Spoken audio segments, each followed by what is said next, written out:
Kim triggered a thought whenever she was telling the story about the cruise and not having the $300 deposit. This is the aftermath of healthcare staff resources. So, as I mentioned what's that? Healthcare staff resources. that was the story I told earlier. Oh, one of his many companies. So, we closed that transaction, as I said earlier, in July of 1990.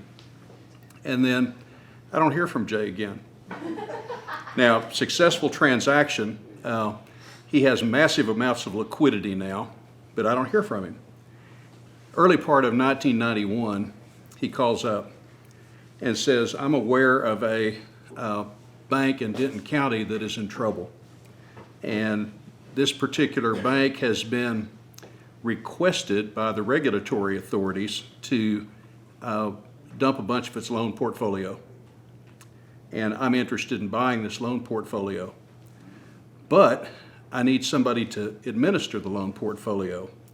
And I am going to ask that you handle the legal side of this loan portfolio, and I'm going to ask my CPA, Frank Adams, to handle the accounting and the tax side of this loan portfolio.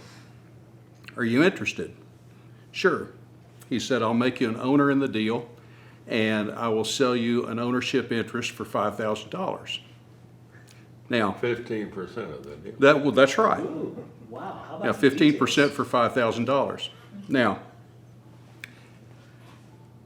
my law firm had broken up because the New York Stock Exchange client that I spent 100% of my time on had been sold to Computer Associates. And I didn't have $5,000 as I was trying to survive in the aftermath of the breakup of the law firm. And so I said, Jay, I don't have it now, but I can get it. And I went home and talked to my wife, and we decided that it would be a really good thing to do. And so we started saving our money. And after about 3 months, and Frank Adams is doing the same thing on his side of the transaction. After about 3 months, I go back to Jay, and I say, Jay, I've saved $5,000, and here's my check. And he said, well, it's not $5,000 anymore. And I said, well, what is it? And he says, it's $7,500. And I said, I don't understand. And he said, money has a time value. the principle of entrepreneurship. And so I come back in another month with an extra $2,500, and there we go. And we made a lot of money on that deal. He told me whenever we formed it that he wanted to name it D-Ring. And I didn't know where that name came from, and he proceeded to explain to me that it was a part of a saddle. And you can tell him exactly what part. Is what holds the saddle on a buck and bronc and all the ride, and so D-Ring. And by the way, when he finishes this story, you'll see that I gave him the bargain of the world. We and this is the part of the story that he usually tells, but I think we had 33, 34 notes that he bought out of this troubled bank in Denton County. We collected every last cent on every one of those loans, even though they were the kinds of loans that the regulators were encouraging the bank to get rid of. Every last cent, and we did incredibly well on that deal. Incredibly well is a vast understatement.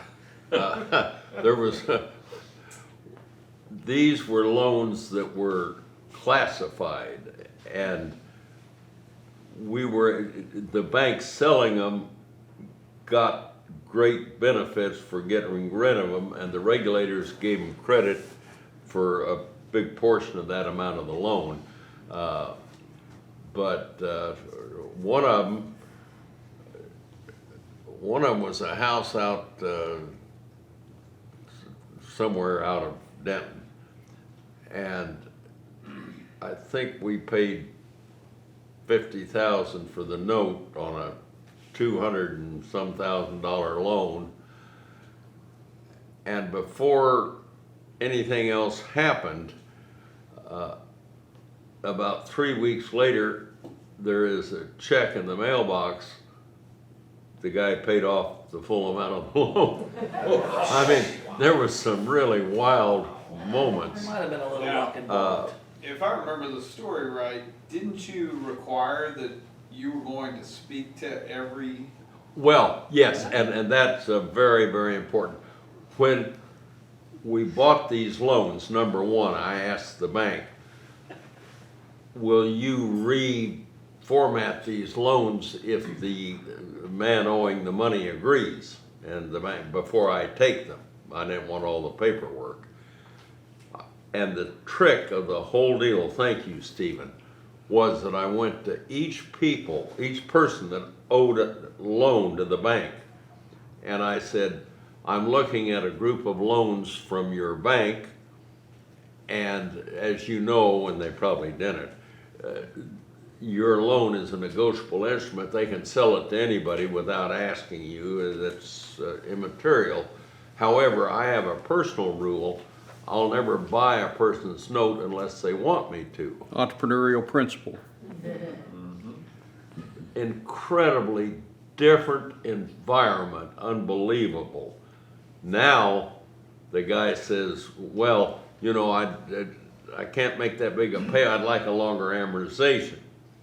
So I had the bank redraw it, give them a long, I know you're getting a discount, I'd like, if I can pay it off, I'd like a discount. But going to the man that was indebted, or woman, and we bought a note on a grand piano that I think we made $20,000 on a $5,000. Crazy stuff. But simply by going to the borrower who was in trouble and the bank was foreclosing on the note and saying, I'm looking at buying your note from the bank, and they can sell it to anyone, but I personally refuse to buy a note unless you want me to buy your note. Okay, But- 2 questions for David. Do you feel like that $2,500 was worth the hassle? Oh, it was fantastic as it worked out. And then the other half of that question is, do you make quicker decisions now?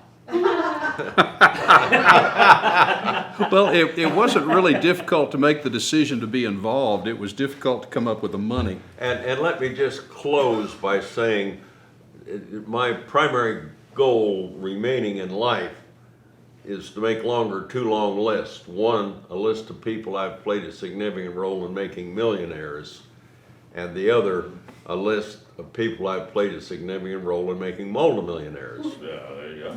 And Frank Adams moved into both classes, Yeah. as did David.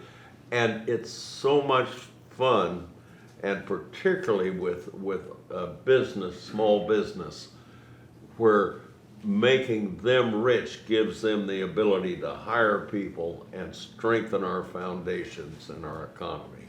And that's That's why Biz Owners Ed exists.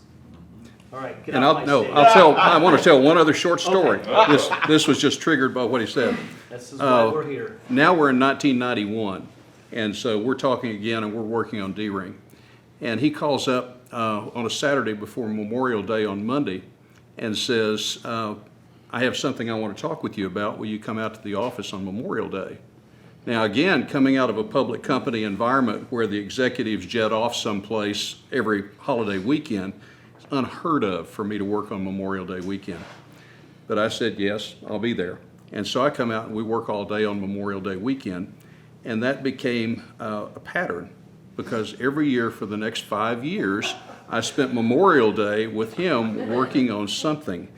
And I will tell you that when year 6 rolled around and he didn't have anything on Memorial Day, it was disappointing. And I will close with this. There's nobody in this audience that thought that anyone here could get to the ride of Jay Rodgers, but I just did it.